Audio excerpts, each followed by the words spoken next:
Bakit wala na si Bato? Gatchalian, pinagpapaliwanag ang Office of the Sergeant at Arms ng Senado. Sa biglang pag-alis umano ni Senator Bato de la Rosa sa Senado. Nananawagan si Senator Will Gatchalian sa Office of the Sergeant at Arms at liderato ng Sabado na magbigay ng malinaw na paliwanag matapos lumabas ang ulat na wala na umano sa Senado si Senator Ronald Bato de la Rosa kasunod ng magdamag na tensyon at napaulat na putukan sa loob ng Senate Complex. Ito ay matapos kumpirmahin umano ng Senate Secretariat sa isa sa mga senador na nakaalis si De La Rosa bandang alas 2:30 ng madaling araw nitong Huwebes, Mayo 14. Matatandaan ang nasa ilalim umano ng protective custody ng Senado si Senator Bato matapos umugong ang ulat na posibleng magkaroon ng operasyon laban sa kanya kaugnay ng umiinit na usapin sa ICC. Dahil dito, iginiit ni Gatchalian na dapat maliwanagan ang publiko kung papaano at bakit nakaalis si De La Rosa sa kabila ng matinding seguridad sa Senado noong gabing iyon. Nauna nang nilinaw ng Malacanang at ng NBI na wala umano silang operasyon upang arestuhin si De La Rosa kahit na napaulat ang presensya ng ilang NBI agent sa paligid ng Senado noong gabi ng insidente.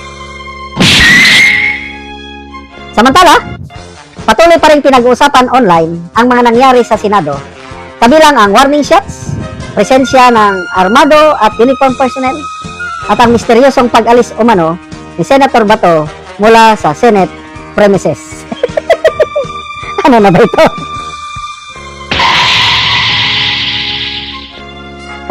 So, is this really true? Totoo bang nakaalis na si Senator Bato? Paano siya makaalis na ang daming bantay ngayon na papalibutan ng mga pulis? Kasi nga, dahil may warrant of arrest na daw siya. So, dapat bantayan siya para hindi na siya makaalis. So, kung totoong nakaalis siya, ang tanong, papaano? So, kung totoong nakaalis siya, makikita mo, ampik talaga si Bato. Yun na lang, oh.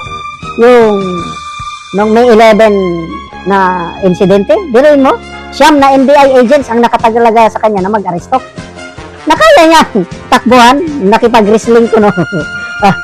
Mga bata pa yung mga 64 years old na siya.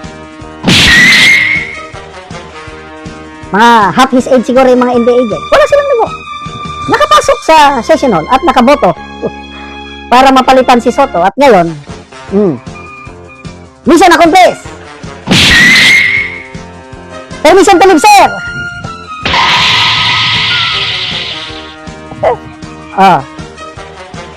Kung ako yung tatanungin, yes, may posibilidad na kaalis. Paano? Diskarte. Diskarte yan.